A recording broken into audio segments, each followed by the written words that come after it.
कालच बघितलं की तुम्ही शिवसेनेच्या माजी नगरसेवकला चर्चेला बोलून त्यांना गोळा घालून खलास केलं।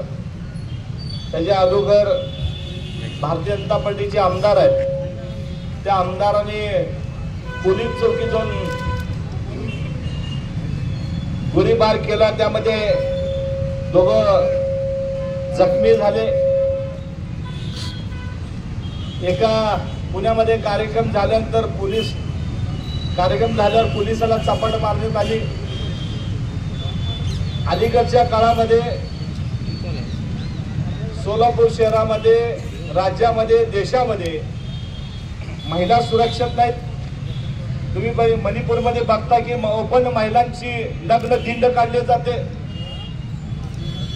अशा सर्व प्रकारचे या ठिकाणी या सोलापूर शहरामध्ये निषेध व्यक्त करण्याकरता भविष्य काळामध्ये प्रत्येक वार्डामध्ये, प्रभागामध्ये आता तिन्ही पक्षाला जाऊन लोकांना जागृत करण्याचं काम तुमच्या आमच्यावर खऱ्या अर्थानं आता आलेलं आहे। राज्यामध्ये देवेंद्र फडणवीस गृहमंत्री आता वर त्या ठिकाणी आम्ही काल शिवसैनिकाचा जी हत्या झाली त्यांचा या ठिकाणी फोटो लावलाय आणि खाली जो दगड आहे, तो दगड म्हणजे शिवसेनेचे भाजपचे गृहमंत्री फडणवीस दगडासारखं बघत आहेत।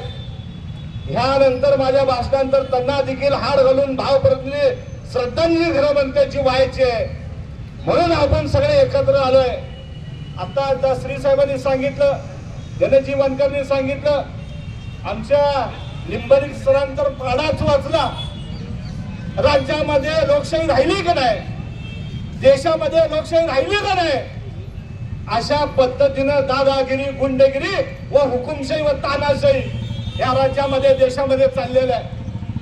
आपण बघा, दररोज फेसबुक असेल, व्हॉट्सअप असेल, ह्या माध्यमातून बस कुणाला धमकी दिली जाते। दररोज व्हॉट्सअपवर बदला घेऊन एक फिल्म असे येतात ते बघितल्यानंतर ह्याच्या मागे राज्य सरकार आहे असं वाटतंय।